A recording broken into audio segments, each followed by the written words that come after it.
محمد عبد الله عبد المطلب صلى الله عليه وسلم.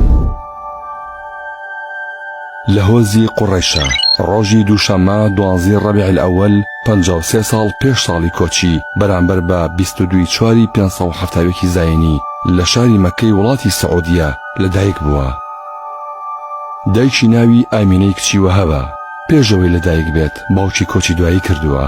لە تەمەنی 6 ساڵیە ئامینەی دایکی کۆچی دوایی کردووە و عەبدولمەتەڵیبی باپیری بەخێوی کردووە.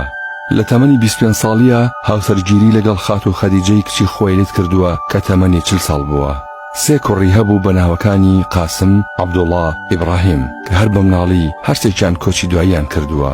4 کچی هەبووە بە ناوەکانی زەینەب، ڕوقیە، ئومکەلسوم، فاتیمە. ئەو ساڵی لەدایک بوو ڕۆژی دووشەمەی مانگی ڕەبیع الأول ساڵی فیل بوو. ئەو ساڵی ئەبڕەها هێرشی کردە سەر کەعبە و ویستی بێ ڕوخێنێت.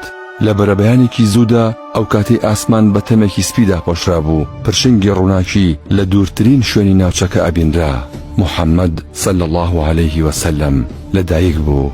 مناڵێک لەدایکە بێ دەستەکانی بەرەو ئاسمان بەرز کردوێتەوە وەک ئەوەی بیەوێت ڕووگەی مرۆڤایەتی بەرەو ئاسمان بگۆڕێت.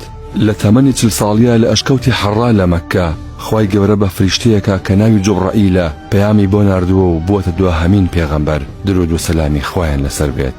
ماوەی پێغەمبەرایەتیکردنەکەی 23 ساڵ بووە. قورئان وەک کەلامی خوای گەورە و دووهەمین پەیامی ئاسمان لە ڕێی ئەوە بۆ مرۆڤایەتی و تەواوی جیهان نێردراوە.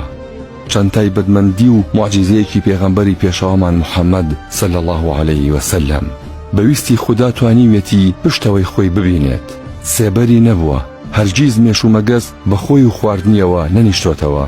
بە ناوک بڕاوی و سنەتکراوی لەدایک بووە. لەگەڵ هەر کەسێک وەستا بێت باڵای لەو بەرزتر بووە. لە هەر مەجلیسێکا دابنیشتایە لەناو هەمویانە گەورەتر و بەشکۆتر دەرەکەوت.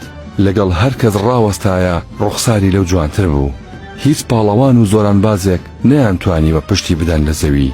وەکو موعجیزەیەک خوددا ئاوی لە نێو پەنجەکانیەوە هەڵقوڵاندووە هەتا هەموو سوپاکەی تێر ئاویان خواردوێتەوە. دوعای بەسەر هەر خواردنێکی کەما کردبێت هەزاران کەس لێیان خواردووە.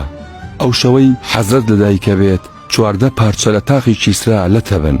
ئاگری مەجووسەکان کە هەزاران ساڵ بۆ هەڵکرا بوو ئەو شەوە کوژایەوە.